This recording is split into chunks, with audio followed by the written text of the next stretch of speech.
Cricket খেলাটাই risk পুরাটা। আমাকে আরেকটু সুযোগ দিলে অবশ্যই আমি আরও ভালো কিছু করতে পারতাম। যখন আমি খারাপ খেলেছি মিরপুরের, তখন অবস্থা খুবই খারাপ ছিল। শামীম ভাই, আপনার টি-20 ক্যারিয়ারের সর্বোচ্চ ইনিংস, আগে দল হেরেছে বটে, কিন্তু ইনিংসটা খেলেন নিজে কতটা খুশি?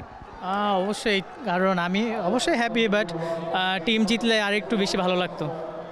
আমরা সবসময় জানি আপনি উইকেটের চারপাশে ভালো শট খেলেন, আজকেও খেললেন, আজকে নো লুক শটটা খেললেন, যেটা এর আগে খুব একটা দেখা যায়নি।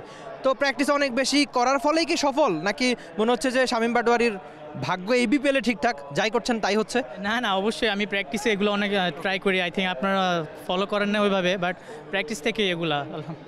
আর আপনি এর আগে আমাকে বলেছিলেন যে ডিভিলিয়ার্সের মতো খেলে আপনি একটু অনুপ্রেরণা পেয়েছেন, কিন্তু এমন সব শটের কিন্তু বেশ ভালো রিস্ক থাকে, যে আউট হয়ে যাওয়ার ভালো সম্ভাবনা থাকে, কিন্তু আপনার প্ল্যানটা কি থাকে যখন উইকেটে যান? আসলে ক্রিকেট খেলাটাই রিস্ক পুরাটা। সো কিছু কিছু শর্টস আছে, সাহস নিয়ে খেলতে হবে, না হলে সাকসেস হওয়া যাবে না।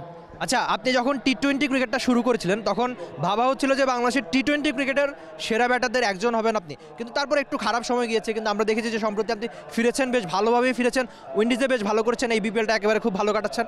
তো রহস্যটা কি সেটা একটু শুনি। রহস্য অবশ্যই আমাকে আরেকটু সুযোগ দিলে অবশ্যই আমি আরও ভালো কিছু করতে পারতাম। আর হলো যে যখন আমি খারাপ খেলেছি মিরপুরের, তখন অবস্থা খুবই খারাপ ছিল।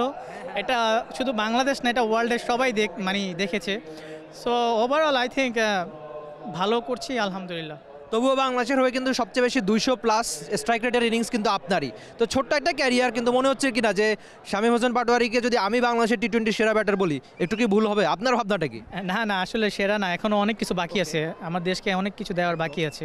সো এত আগে খুশি হওয়া যাবে না।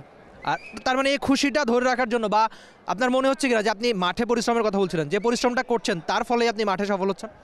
তা তো অবশ্যই, পরিশ্রম না করলে তো এমনিতে কোনো কিছুই আসে না।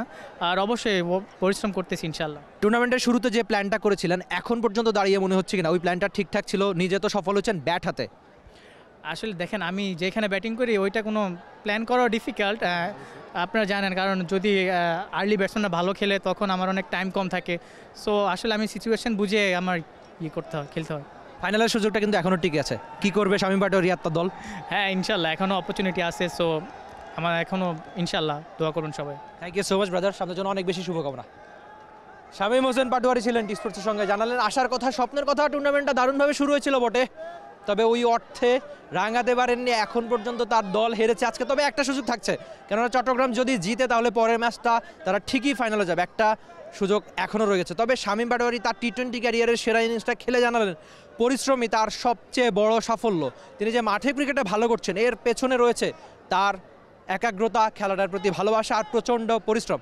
শামীম হোসেন পাটোয়ারি সফল হচ্ছেন বটে, নিশ্চয়ই তিনি সামনে আরও বেশি ভালো করবেন, আর ভালোটা হবে বাংলাদেশ দলের জার্সিতে, যেটা বাংলাদেশের জন্য সবচেয়ে বেশি গুরুত্বপূর্ণ। Rifat Emil, T sports, Dhaka.